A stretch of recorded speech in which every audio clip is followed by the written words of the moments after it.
Chapter 7. The Diamond Mines Again. When Sarah entered the holly-hung schoolroom in the afternoon, she did so as the head of a sort of procession. Miss Minchin, in her grandest silk dress, led her by the hand. A manservant followed, carrying the box containing the last doll. A housemaid carried a second box, and Becky brought up the rear, carrying a third, and wearing a clean apron and a new cap. Sarah would have much preferred to enter in the usual way, but Miss Minchin had sent for her, and, after an interview in her private sitting-room, had expressed her wishes. "This is not an ordinary occasion," she said. "I do not desire that it should be treated as one." So Sarah was led grandly in, and felt shy when, on her entry, the big girls stared at her and touched each other's elbows, and the little ones began to squirm joyously in their seats. "Silence, young ladies," said Miss Minchin, at the murmur which arose. "James, place the box on the table and remove the lid. Emma, put yours upon a chair. Becky," suddenly and severely. Becky had quite forgotten herself in her excitement, and was grinning at Lottie, who was wriggling with rapturous expectation. She almost dropped her box, the disapproving voice so startled her, and her frightened bobbing curtsy of apology was so funny that Lavinia and Jessie tittered. "It is not your place to look at the young ladies," said Miss Minchin. "You forget yourself. Put your box down." Becky obeyed with alarmed haste, and hastily backed toward the door. "You may leave us," Miss Minchin announced to the servants, with a wave of her hand. Becky stepped aside respectfully to allow the superior servants to pass out first.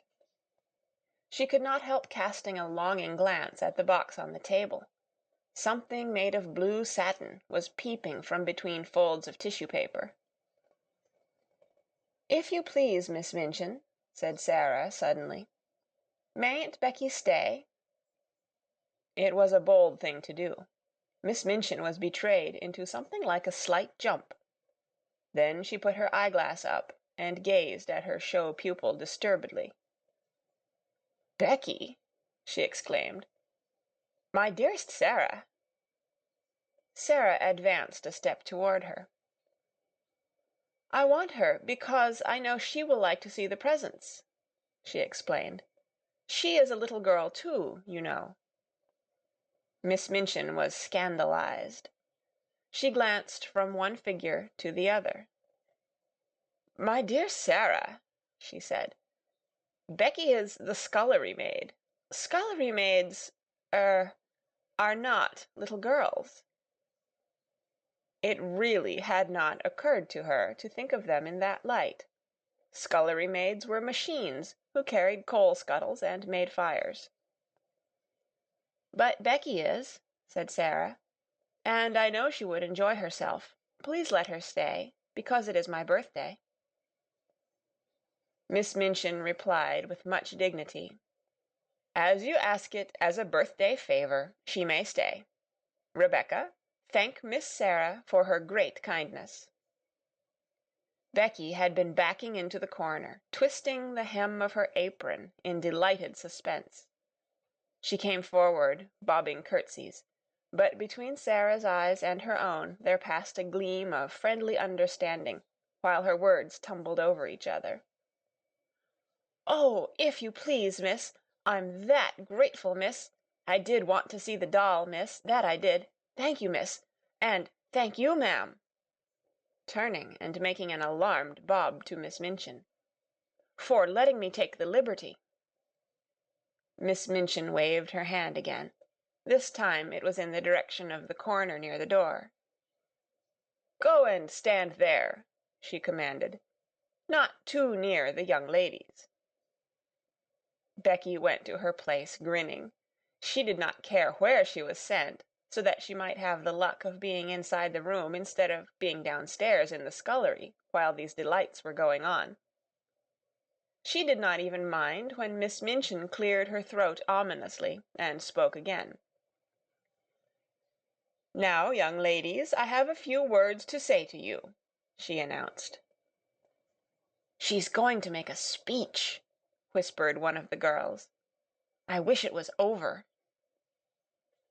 Sarah felt rather uncomfortable. As this was her party, it was probable that the speech was about her. It is not agreeable to stand in a schoolroom and have a speech made about you. "You are aware, young ladies," the speech began, for it was a speech, "that dear Sarah is 11 years old today." "Dear Sarah," murmured Lavinia. "Several of you here have also been 11 years old, but Sarah's birthdays are rather different from other little girls' birthdays. When she is older she will be heiress to a large fortune, which it will be her duty to spend in a meritorious manner." "The diamond mines," giggled Jessie in a whisper. Sarah did not hear her, but as she stood with her green-gray eyes fixed steadily on Miss Minchin, she felt herself growing rather hot. When Miss Minchin talked about money, she felt somehow that she always hated her, and of course it was disrespectful to hate grown-up people. "When her dear papa, Captain Crewe, brought her from India and gave her into my care," the speech proceeded, "he said to me, in a jesting way, 'I am afraid she will be very rich, Miss Minchin.' My reply was, 'Her education at my seminary, Captain Crewe, shall be such as will adorn the largest fortune. Sarah has become my most accomplished pupil. Her French and her dancing are a credit to the seminary. Her manners, which have caused you to call her Princess Sarah, are perfect. Her amiability she exhibits by giving you this afternoon's party. I hope you appreciate her generosity. I wish you to express your appreciation of it by saying aloud all together, 'Thank you, Sarah.'" The entire schoolroom rose to its feet as it had done the morning Sarah remembered so well. "Thank you, Sarah," it said, and it must be confessed that Lottie jumped up and down. Sarah looked rather shy for a moment. She made a curtsy, and it was a very nice one. "Thank you," she said, "for coming to my party." "Very pretty indeed, Sarah," approved Miss Minchin. "That is what a real princess does when the populace applauds her. Lavinia," scathingly, "the sound you just made was extremely like a snort. If you are jealous of your fellow pupil, I beg you will express your feelings in some more ladylike manner. Now I will leave you to enjoy yourselves." The instant she had swept out of the room, the spell her presence always had upon them was broken. The door had scarcely closed before every seat was empty. The little girls jumped or tumbled out of theirs. The older ones wasted no time in deserting theirs. There was a rush toward the boxes. Sarah had bent over one of them with a delighted face. "These are books, I know," she said. The little children broke into a rueful murmur, and Ermengarde looked aghast. "Does your papa send you books for a birthday present?" she exclaimed. "Why, he's as bad as mine. Don't open them, Sarah." "I like them," Sarah laughed, but she turned to the biggest box. When she took out the last doll, it was so magnificent that the children uttered delighted groans of joy, and actually drew back to gaze at it in breathless rapture. "She is almost as big as Lottie," someone gasped. Lottie clapped her hands and danced about, giggling. "She's dressed for the theater," said Lavinia. "Her cloak is lined with ermine." "Oh!" cried Ermengarde, darting forward. She has an opera glass in her hand, a blue and gold one." "Here is her trunk," said Sarah.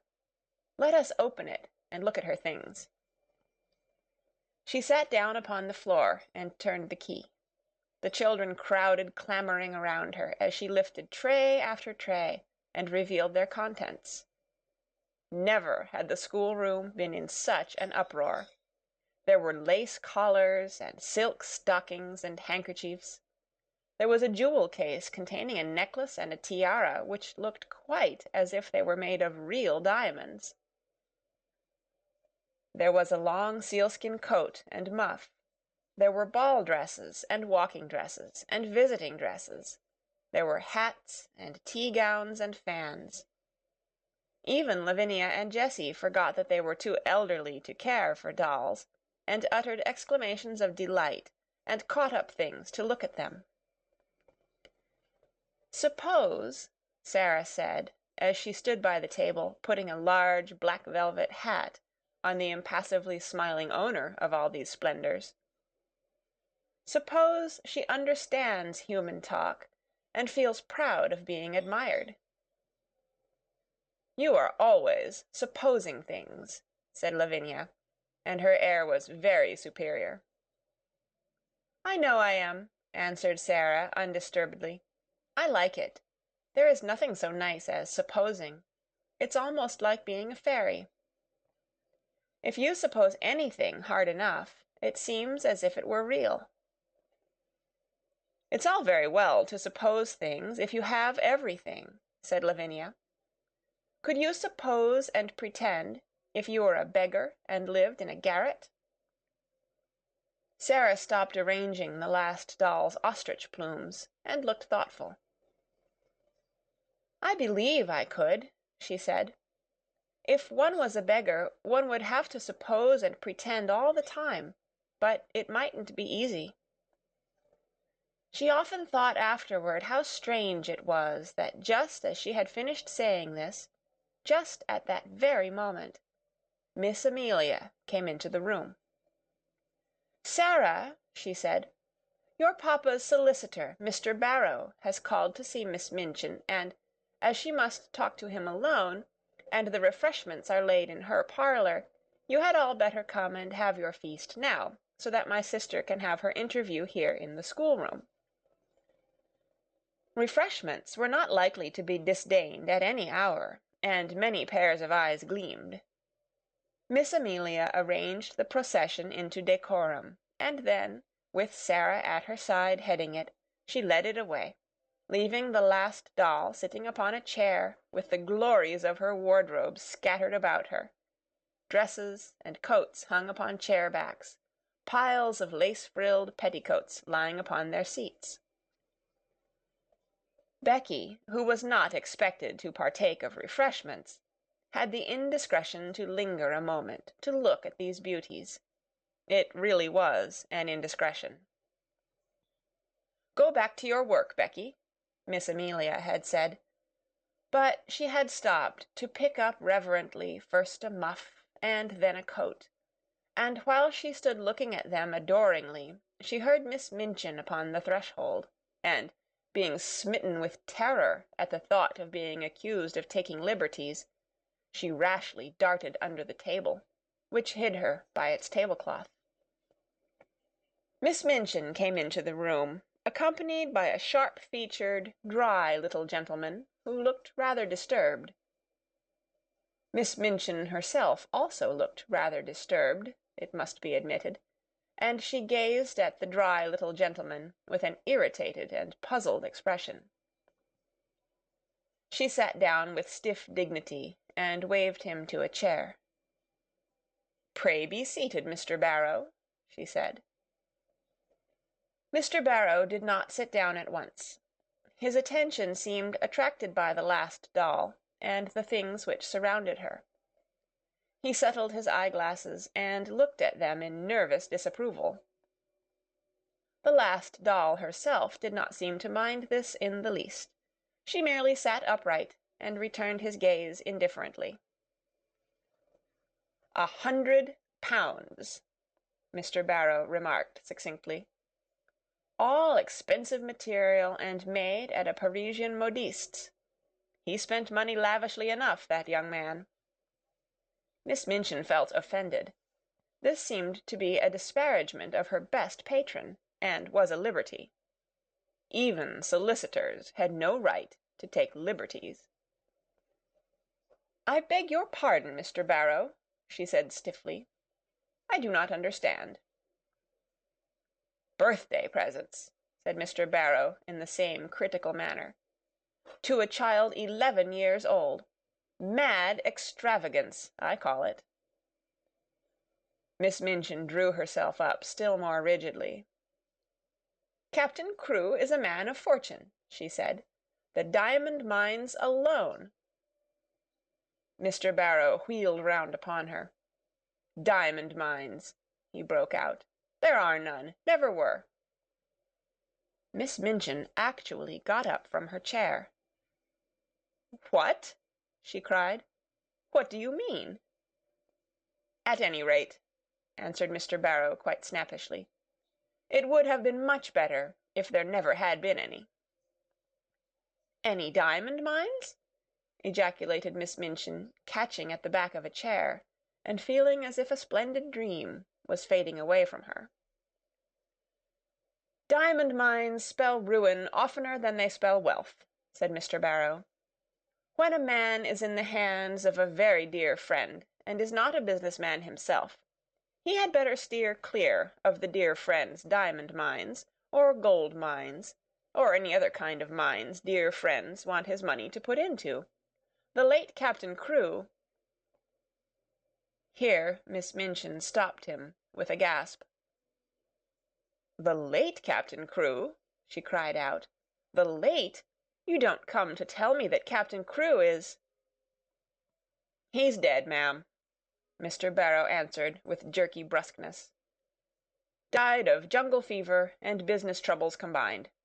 The jungle fever might not have killed him if he had not been driven mad by the business troubles, and the business troubles might not have put an end to him if the jungle fever had not assisted. Captain Crewe is dead." Miss Minchin dropped into her chair again. The words he had spoken filled her with alarm. "What were his business troubles?" she said. "What were they?"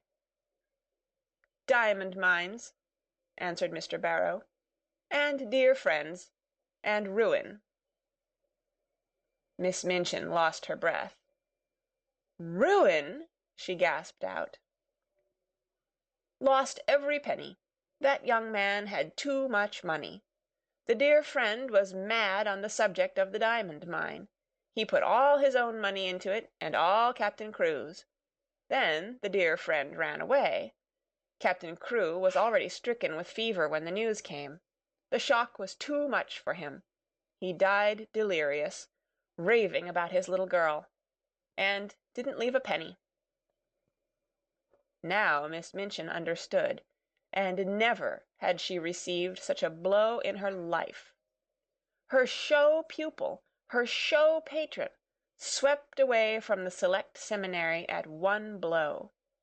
She felt as if she had been outraged and robbed, and that Captain Crewe and Sarah and Mr. Barrow were equally to blame. "Do you mean to tell me," she cried out, "that he left nothing? That Sarah will have no fortune? That the child is a beggar? That she is left on my hands a little pauper instead of an heiress?" Mr. Barrow was a shrewd businessman, and felt it as well to make his own freedom from responsibility quite clear, without any delay. "She is certainly left a beggar," he replied. "And she is certainly left on your hands, ma'am, as she hasn't a relation in the world that we know of." Miss Minchin started forward. She looked as if she was going to open the door and rush out of the room to stop the festivities going on joyfully and rather noisily that moment over the refreshments. "It is monstrous!" she said. "She's in my sitting-room at this moment, dressed in silk gauze and lace petticoats, giving a party at my expense." "She's giving it at your expense, madam, if she's giving it," said Mr. Barrow calmly. "Barrow and Skipworth are not responsible for anything. There never was a cleaner sweep made of a man's fortune. Captain Crewe died without paying our last bill, and it was a big one." Miss Minchin turned back from the door in increased indignation. This was worse than anyone could have dreamed of its being. "That is what has happened to me," she cried. "I was always so sure of his payments that I went to all sorts of ridiculous expenses for the child. I paid the bills for that ridiculous doll and her ridiculous, fantastic wardrobe. The child was to have anything she wanted. She has a carriage and a pony and a maid, and I've paid for all of them since the last cheque came." Mr. Barrow evidently did not intend to remain to listen to the story of Miss Minchin's grievances, after he had made the position of his firm clear and related the mere dry facts. He did not feel any particular sympathy for irate keepers of boarding schools. "You had better not pay for anything more, ma'am," he remarked, "unless you want to make presents to the young lady. No one will remember you. She hasn't a brass farthing to call her own." "But what am I to do?" demanded Miss Minchin, as if she felt it entirely his duty to make the matter right. "What am I to do?" "There isn't anything to do," said Mr. Barrow, folding up his eyeglasses and slipping them into his pocket. "Captain Crewe is dead. The child is left a pauper. Nobody is responsible for her but you." "I am not responsible for her, and I refuse to be made responsible." Miss Minchin became quite white with rage. Mr. Barrow turned to go. "I have nothing to do with that, madam," he said uninterestedly. "Barrow and Skipworth are not responsible. Very sorry the thing has happened, of course." "If you think she is to be foisted off on me, you are greatly mistaken," Miss Minchin gasped. "I have been robbed and cheated. I will turn her into the street." If she had not been so furious, she would have been too discreet to say quite so much. She saw herself burdened with an extravagantly brought-up child whom she had always resented, and she lost all self-control. Mr. Barrow undisturbedly moved toward the door. "I wouldn't do that, madam," he commented. "It wouldn't look well. Unpleasant story to get about in connection with the establishment. Pupil bundled out penniless and without friends." He was a clever businessman, and he knew what he was saying. He also knew that Miss Minchin was a businesswoman, and would be shrewd enough to see the truth. She could not afford to do a thing which would make people speak of her as cruel and hard-hearted. "Better keep her and make use of her," he added. "She's a clever child, I believe. You can get a good deal out of her as she grows older." "I will get a good deal out of her before she grows older," exclaimed Miss Minchin. "I'm sure you will, ma'am," said Mr. Barrow, with a little sinister smile. "I am sure you will. Good morning." He bowed himself out and closed the door, and it must be confessed that Miss Minchin stood for a few moments and glared at it. What he had said was quite true. She knew it. She had absolutely no redress. Her show pupil had melted into nothingness, leaving only a friendless, beggared little girl. Such money as she herself had advanced was lost and could not be regained. And as she stood there, breathless under her sense of injury, there fell upon her ears a burst of gay voices from her own sacred room, which had actually been given up to the feast. She could at least stop this. But as she started toward the door, it was opened by Miss Amelia, who, when she caught sight of the changed, angry face, fell back a step in alarm. "What is the matter, sister?" she ejaculated. Miss Minchin's voice was almost fierce when she answered, Where is Sarah Crewe?" Miss Amelia was bewildered. "Sarah?" she stammered. "Why, she's with the children in your room, of course." "Has she a black frock in her sumptuous wardrobe?" in bitter irony. "A black frock?"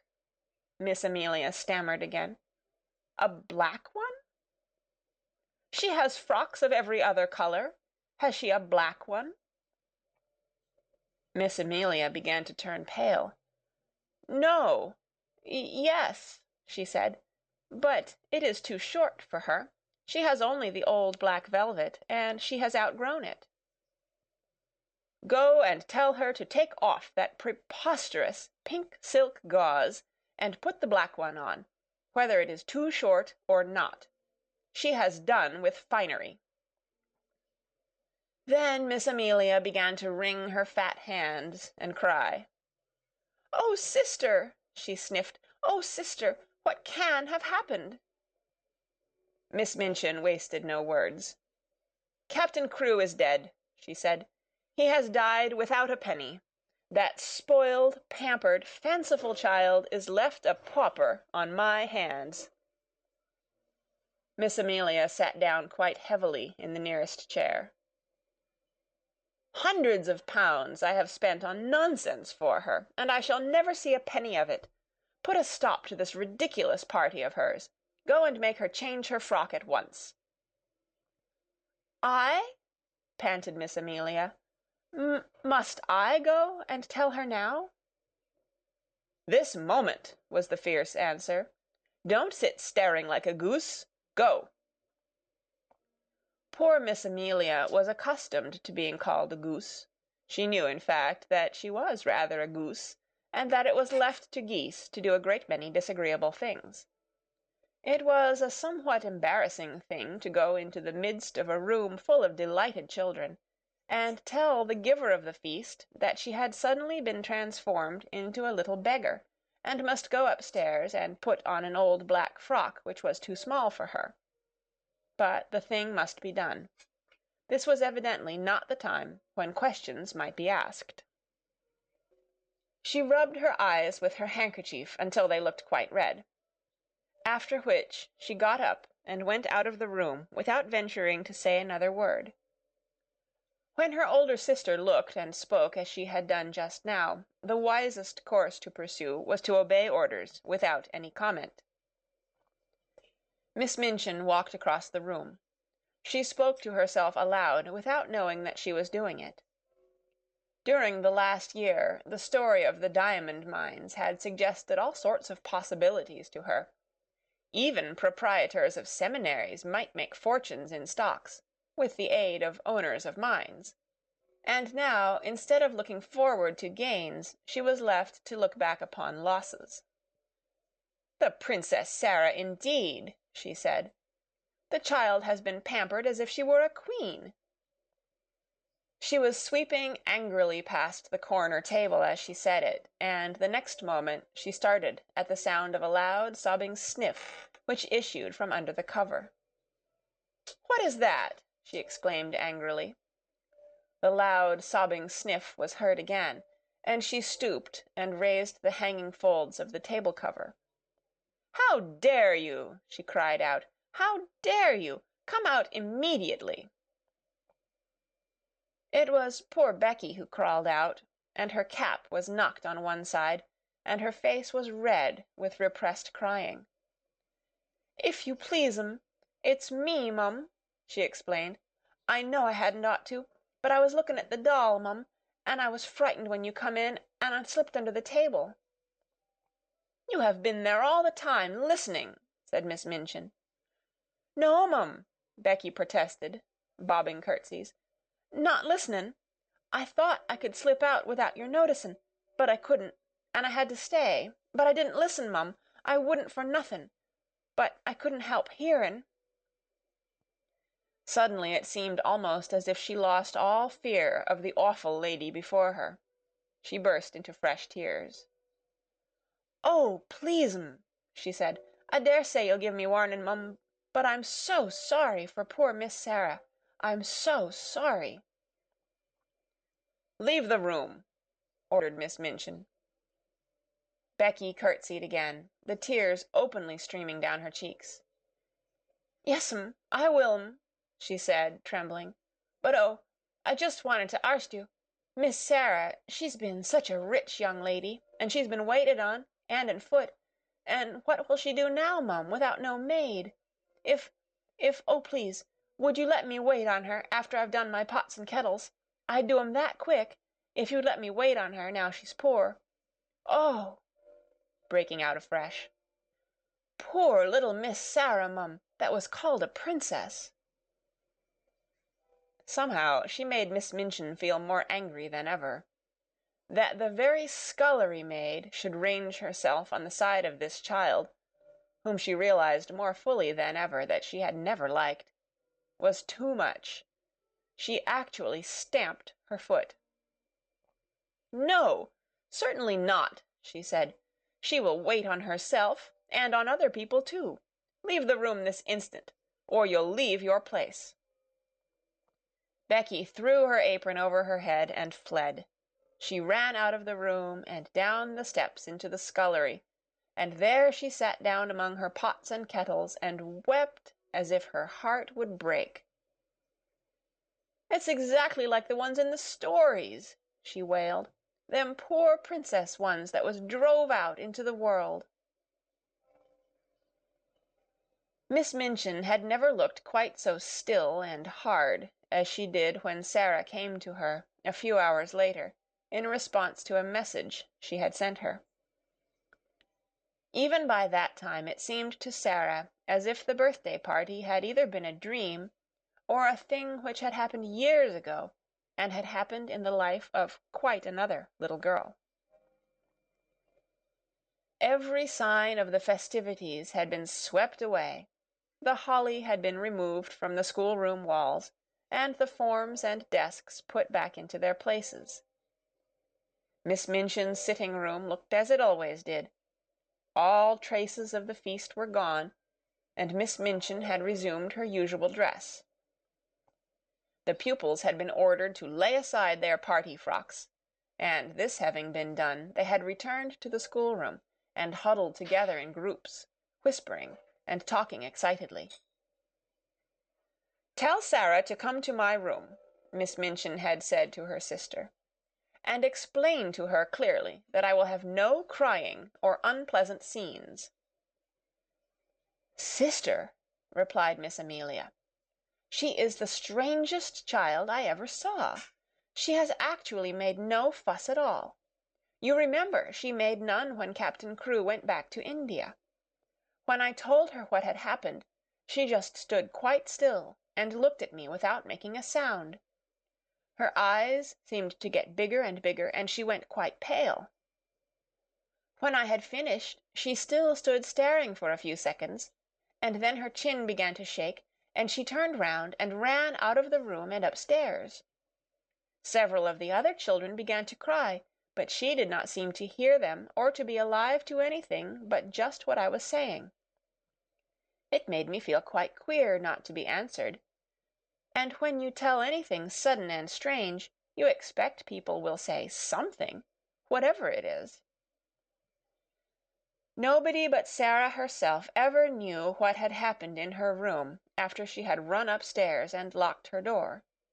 In fact, she herself scarcely remembered anything but that she walked up and down, saying over and over again to herself in a voice which did not seem her own, "My papa is dead.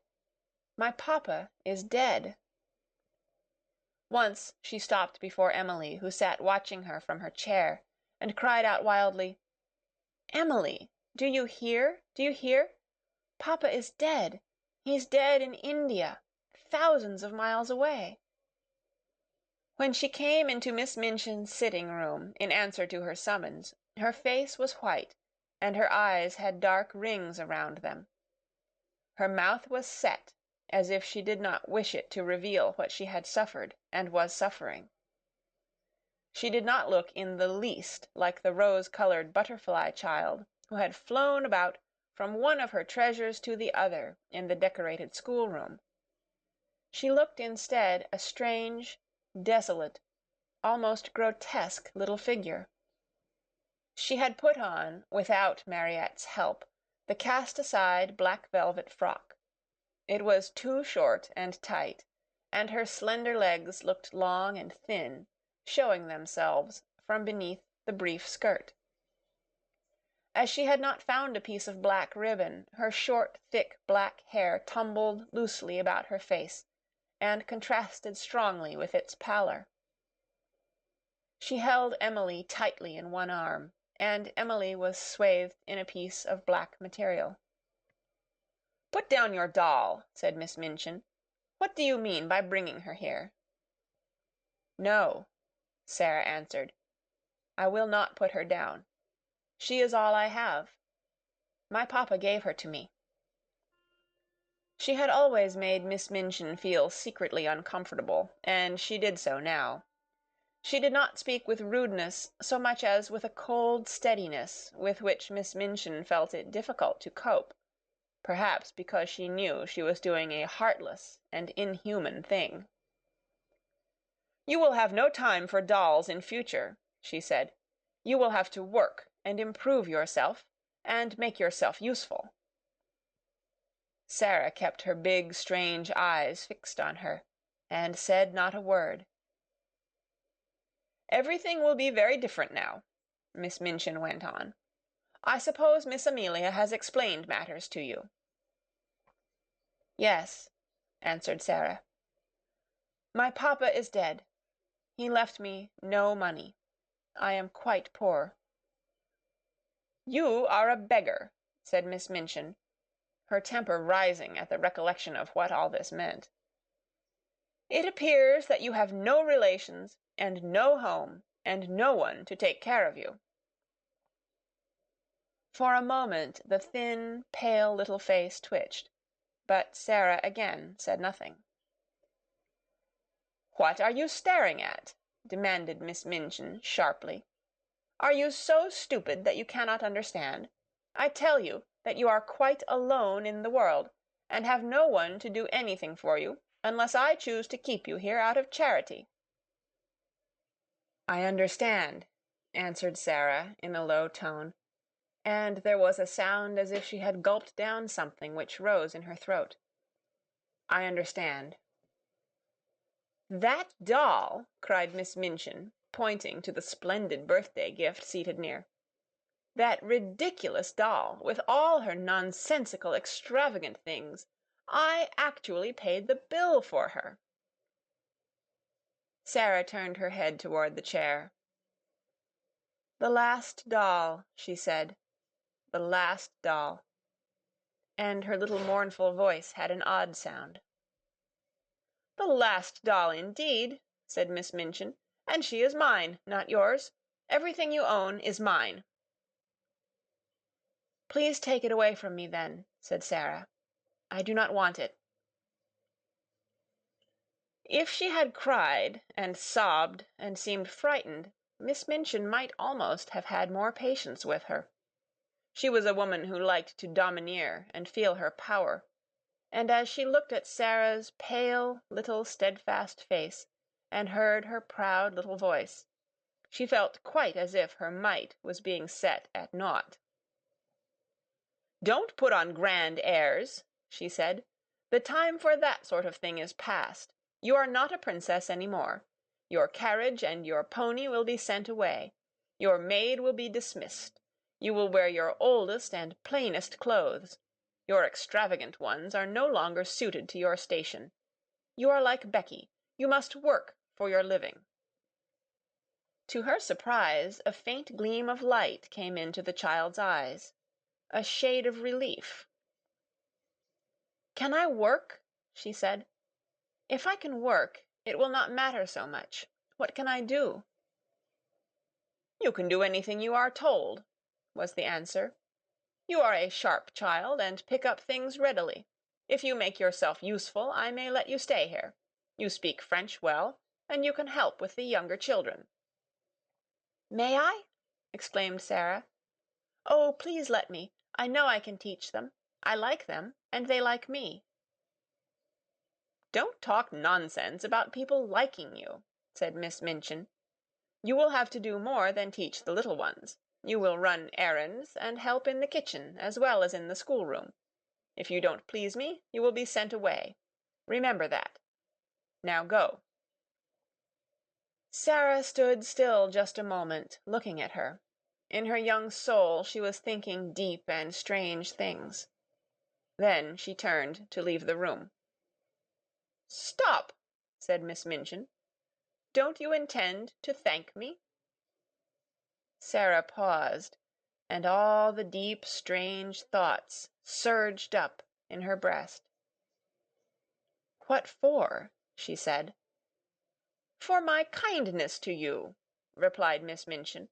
"For my kindness in giving you a home."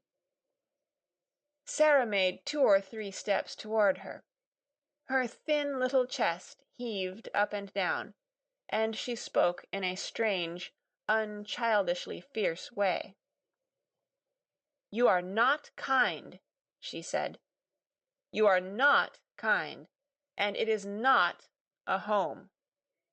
And she had turned and run out of the room before Miss Minchin could stop her or do anything but stare after her with stony anger.